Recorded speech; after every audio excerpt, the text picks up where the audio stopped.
everybody, this is Tracy Chen, your favorite immigration lawyer, and today I'm here with another video about the skilled nominated visa in Tasmania.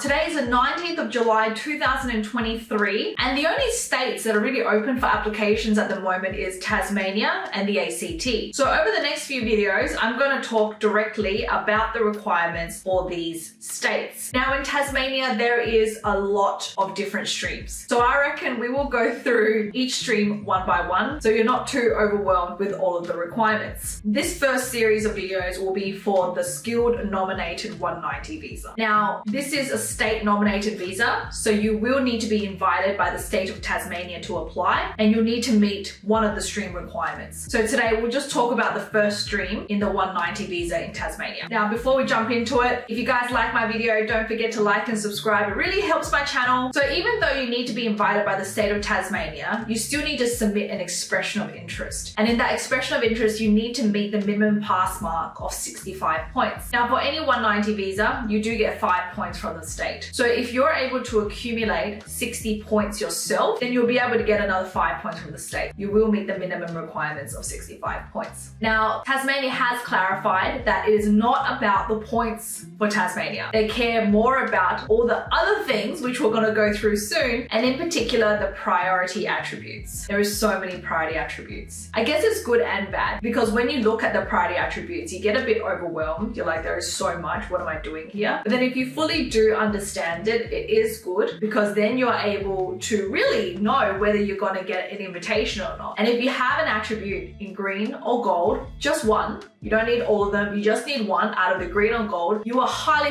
likely, if not definitely, going to be invited for the visa. So I guess it's good, rather than the other states, you know, they have kind of pretty basic requirements, which is great. Some people look at it and they're like, oh, I meet the requirements for it, perfect, but then they don't get an invitation and their friends get an invitation, and there's no transparency as to how you get invited. So that's the one good thing about having all these lists of requirements. So as I mentioned before, you must score a minimum of 65 points, must be under 45 years of age, must have a valid and positive skills assessment in an eligible occupation, which we'll go through in a minute, and you must have at least competent English. So minimum 6 in each band for IELTS. So what we're going to go through today is a Tasmanian skilled employment pathway. So to be considered for this visa, you must first meet the minimum requirements, where there are 2 sets. So let's go through it. The first option is called the TOESOL option. TOESOL stands for Tasmanian Onshore Skilled Occupation List.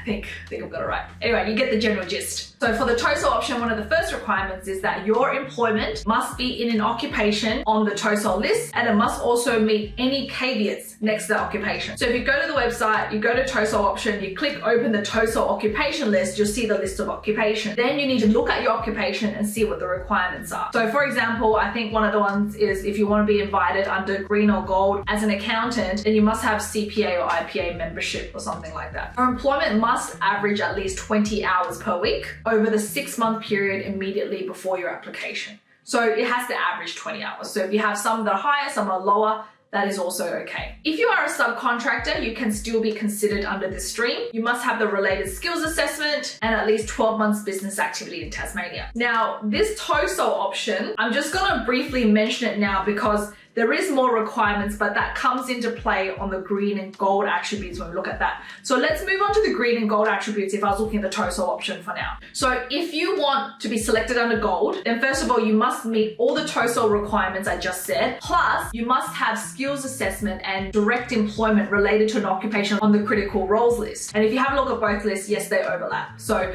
not all the TOESOL occupations are available on the critical roles list, but if it is on the critical roles list, you have a skills assessment in the occupation and you have direct employment for the past 3 months, then you'll be eligible for gold. If you have a gold attribute, you're gonna get invited, like no ifs and buts. Then we move down to green attributes. So one of the first green attributes is you've been employed in Tasmania for the past 6 months in an area directly related to your skills assessment. So if you remember the TOESOL list, it didn't say you had to be working in your nominated occupation that had to be on the TOESOL list, but this is when this both comes into play for the green attribute. If you're working in employment on the TOESOL list, another requirement is is if you have at least 2 years prior work experience in the same industry as your skills assessment. So for example, if you're an accountant and then you have some work experience as a management accountant and taxation accountant, they're all in the same unit group. So that's when you can see that it would fit. Or the last green attribute is that you'll have a base salary of over $94,000. Then there is orange attributes, which you guys can have a look at. I won't go through them. I must say last financial year at the beginning, it was just green and gold that were being invited. You submit your expression of interest and you also submit your registration of interest, and gold and green were just invited straight away, very quickly. And then orange, we saw more of those invitations towards the end of the financial year. So it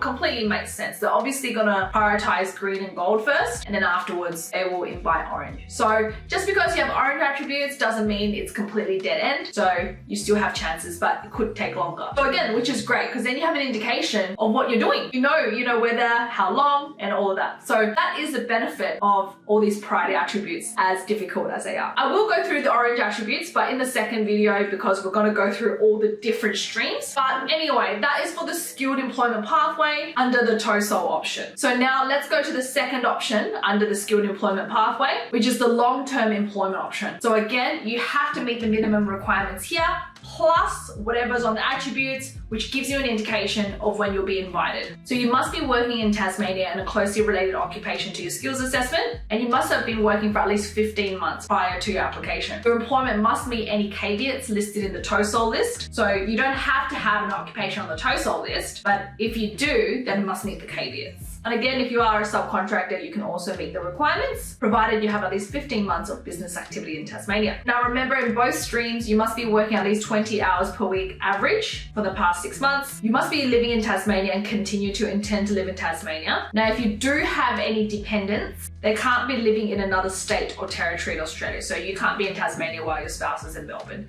You wouldn't meet the requirements. And your employment needs to be closely related to your nominated occupation. There must also be a genuine ongoing position for you in Tasmania for at least the next 12 months. Overall, I think it's an okay stream. There's definitely people who will meet the requirements. So I hope the video was helpful. Thank you so much for watching, and I'll see you guys in the next video.